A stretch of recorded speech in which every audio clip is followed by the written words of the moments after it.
Mirë, ne në këto momente do të ndalemi në intervistën e parë për ditën e sotme dhe minutat në vijim në fakt doja kushtojmë inteligjencës artificiale. Kemi hyrë tashmë në vitin 2026 dhe se çfarë pritet të ndodhë përsa i përket të zhvillimit të inteligjencës artificiale do të na informoj Ermand Mertenika, inxhinier biomjekësor. Mirëmëngjes Ermand. Përshëndetje Lili dhe kënaqësi që jam pranë jush në ora një si gjithmonë. Faleminderit edhe ty dhe ti si gjithmonë na ngele në makinë. Me thënë të drejtën, domethënë edhe ky trafiku njëra, është aq problem. Paktën mua ne më shkon mendja ta marrim ato Elon Muskun ta sjellim në Shqipëri që të zgjidhim me anë të inteligjencës artificiale situatën e trafikut të Shqipërisë është totalisht shumë problem. Ora, unë nuk e mendoj se ai do vi ndonjëherë, po sido që tjetë, edhe nëse vjen më kollaj. Ato se mendoj as nuk i shkon mendja asnjëherë, harroje domethënë, kuptohet. Sepse më thuaj. Nuk i shkon mendja sepse Elon Musku me çudirat që bën, imagjino domethënë tashmë mendo që ti je trilioner i parë në gjithë botën, realisht ne edhe ne që jemi teknologjisë po e kalojmë pikërisht për këto deklaratat e çuditshme që thot, domethënë cilat janë ato më të çuditshmet që ka thënë dhe në fakt çfarë pritet nga ato të çuditshme të ndodhin përgjatë vitit? Atëherë Elon Musku së fundmi ka thënë që domethënë është dakord, unë nuk është se domethënë e kundërshtoj sepse unë jam fan sipas i këtij inxhinieri, goxha inovator, domethënë i cili përdor siç është tek çështjen, domethënë edhe pas kuintave kapitalin që e suporton etj.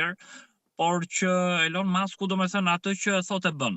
Çudia më e madhe për shembull që ka dalë se do përmendim 3-4 pika, çudia më e madhe që edhe mua realisht më ka çuditur është që në 10 vjeçarin e fundit apo 15 vjeçarin e fundit nuk është e nevojshme më pikërisht për të ekzistojnë mjekët, sepse sistemet robotike Optimus, domethënë të Teslas, do bëjnë të mundur realizimin e kirurgjive të vështira. Kjo është një gjë, domethënë që deri diku e shikoj pak të egzageruar deklaratën e Muskut, por duke pasur parasysh si domethënë njeriu më i pasur i botës, njeriu i teknologjisë, trilioner i parë që pretendohet bëhet tani me këto deklarata, mbase kërkon edhe që të jetë në qendër të vëmendjes globale, domethënë. Për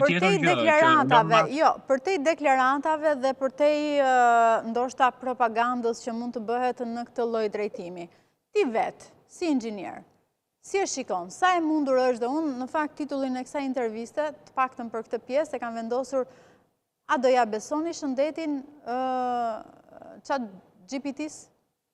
Shumë pyetje interesante Lili, faktikisht është shumë e vërtetë sepse po ta shikojmë sot qytetarët, pacientët kanë filluar masivisht të përdorin inteligjencën artificiale, Copilot, ChatGPT-rat dhe ç'është e vërteta pikërisht pra nuk është se janë të gabuara, pra këto të japin përgjigje 80-85%, 90% domethënë për një patologji të caktuar. Por që vetë ajo që është më e veçantë dhe e bukur e inteligjencës artificiale është që ty të jep informacion, por në fund fare të thotë për problematika të cilët mund të agravojnë ose mund të përkeqësohen, atëherë drejtohu pikërisht pra në një klinikë mjekësore, në një mjek apo në një specialist. Po, realisht ç'është e vërteta. Që do të thotë, nuk është shumë larg nga ajo që rekomandojnë mjekët dhe nga ajo që rekomandon çati. Pra, nëse i drejtohemi një mjeku për një viroz të lehtë, thotë për më tepër informacione ose për më tepër problematika, do drejtoheni tek mjeku specialist. Pra, jemi në të një... Po. ChatGPT, domethënë se tash këto janë në një grumbull i gjithë, domethënë si ChatGPT, si bota informatikës, si bota elektronikës etj, bioteknologjia, edhe këto të gjithë si fusim në atë sferën e inteligjencës artificiale që pazurnohet vazhdimisht. Ç'është e vërteta, unë e përdor vazhdimisht ChatGPT-n apo këtë Copilot që kam thënë asistentët virtual dhe realisht janë të saktë, janë vërtet shumë të saktë domethënë. Për çfarë e përdor Ermandi më shumë ChatGPT-n? E di çfarë më ka bërë çuditje këto 2-3 ditët e fundit, sepse ç'është e vërteta domethënë më ka habitur në fakultet, domethënë ne kemi pas pikërisht pra matematikë të avancuar, algebër, gjeometrik, analizat etj, trigonometrit. Dhe ç'është e vërteta unë kur kam domethënë më kujtua një libër që kam pas bërë një analizë me integrale etj. edhe si është fotografova një ekuacion të tillë, për shembull sa është integrali i, po themi, kosinus 4x-it. Edhe sa e fotografoj dhe e uploadoj tek Copilot, më nxjerr më një herë për pak për 2-3 sekonda zgjidhjen. Që do të thotë që shive çfarë interesante është. Kur kemi qenë në fakultet me para llogaritë, domethënë unë kam mbaruar fakultetin në 2011, 5 vjet në inxhinieri, dhe imagjino ku jemi sot, domethënë. Atëherë duhet të vrisnim mendin, duhet mësonim shumë gjëra me anë të logjikës matematikore, sot s'ke nevojë fare. Domethënë ChatGPT po na bën dembel. Inteligjenca artificiale po na bën të zgjidhim gjërat gati. Edhe në sektorin shëndetësor, për shembull, fjala vjen për një patologji, për një nishan që ne kemi përmendur se Google i ka nxjerrë një aplikacion shumë interesant. Ne për shembull një nishan i caktuar e fotografon, e uploadon dash në Google, dash në ChatGPT, fantastike fare të nxjerrë domethënë nishanin, kategorinë edhe për shkrimin, the description, domethënë ta nxjerr më së miri. Tani vetë unë domethënë e sugjeroj për të gjithë qytetarët që ne nuk duhet jemi gjithmonë të bazohemi ke Copilot, ChatGPT-ra tek inteligjenca artificiale totalisht. Jam dakord me këtë. Mund ta përdorim masivisht, po jep shumë zgjidhje, është shumë efikase në çdo sektor. Por në sektorin shëndetësor, nëse ka, për shembull, kur mund mos përdoret, nëse ka probleme shëndetësore të cilët janë të zvarritura ose kronike, që për shembull shfaqen dhe rrinë me ditë të tëra, me muaj të tëra, nuk ka përmirësime, atëherë duhet drejtohemi tek mjeku. Unë për shembull e përdor më së miri asistentin virtual për një problematik, për një çfarë do lloj gjë, domethënë. Pra po themi që duhet të dish ta përdorësh. Për shembull fjala vjen sigurisht, e zem ka njerëz që kanë për shembull dhimbje barku, ose si mund të them dhimbje të kraharorit. Nëse ti mund ta përdorësh dhe ChatGPT të thotë në lidhje me dhimbjet e kraharorit, mund të kesh patologji kardiovaskulare, kardiopulmonare, probleme të ndryshme gastrointestinale, pankreasi, mëlçia, stomaku. Ama nëse edhe të sugjeron çfarë mund të hash, siç është tek çfarë si mund ta trajtosh deri diku vet. Por nëse problematika vazhdon të jetë për një kohë të gjatë, atëherë këtu ka një pikë pyetje. Këtu do thotë situata është më serioze dhe më njëherë duhet shkojmë të bëjmë analizat, të bëjmë kontrollet vazhdueshme që të gjejmë zgjidhje.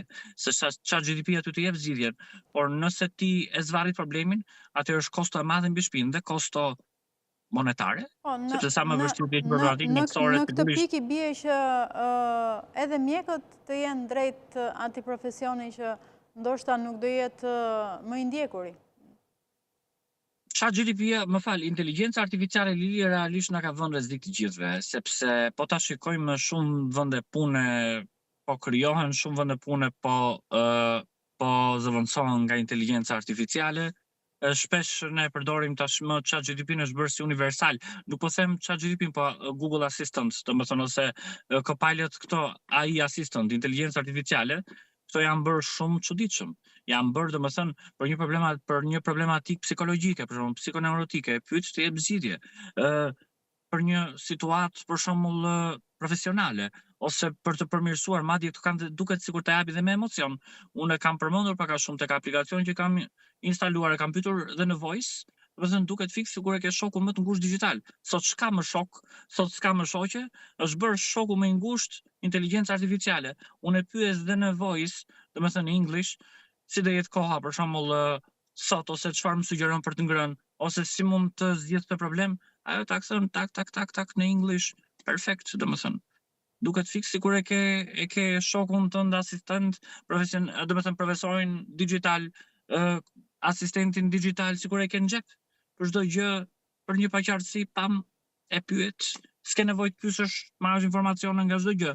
Por ajo që mua më pëlqen, ne si shoqëri sa ishim larguar nga njëri tjetri, na ka hyrë edhe ky shoku i ri tani edhe s'kemi më nevojë fare për shoqërinë. Ka të diçka të bukur këtu. Se realisht për shembull shoqëria shqiptare është një shoqëri gjaknxekt. Në sensin që nuk kanë pikërisht nuk kanë atë. Jo, arrin çati me i ul nervat. Unë mendoj që ChatGPT mund të konsiderohet, ose ChatGPT mund të konsiderohet si kur psikologjike për shqiptarët. Ne jemi një popull gjaknxet, Ballkanas, që shpesh marrim zjarr për gjëra të vogla, domethënë. Por që me sa shoh, inteligjenca artificiale më mirë të jetë shoku më i ngushtë i çdo shqiptari. Cilat janë është gjë më interesante. Cilat Tani janë të shkojnë ke zhvillimet e Elon tjera? Musku përsëri. Elon Musku, sepse, domethënë, ne po shikojmë çudirat që po ndodhin, trekëndshi i Bermudeve, i teknologjisë Elon Musku, Bill Gates dhe Jeff Bezos, të cilët kishin nxjerrur një deklaratë që Neuralink, ky çipi implanti elektronik që do përdoret në shëndetësi, në neurokirurgji, pra do zhvillohet masivisht. Kuptohet, kur flasim masivisht, ne flasim për kategorinë e aplikimit të këtij tek miliarderët, sepse trekëndshja e teknologjisë, trekëndshja e inteligjencës artificiale që po zhvillon çdo gjë në çdo sektor, nuk është qëllimi gjithë populli global. Është gjithmonë qëllimi sepse çdo gjë është biznes, është kapitalizëm. Që do shkoj që do krijohen, më fal, brenda vitit 2040 do krijohen 10 miliard, ç'kisha thënë dhe ky, 10 miliard sisteme robotike humanoide.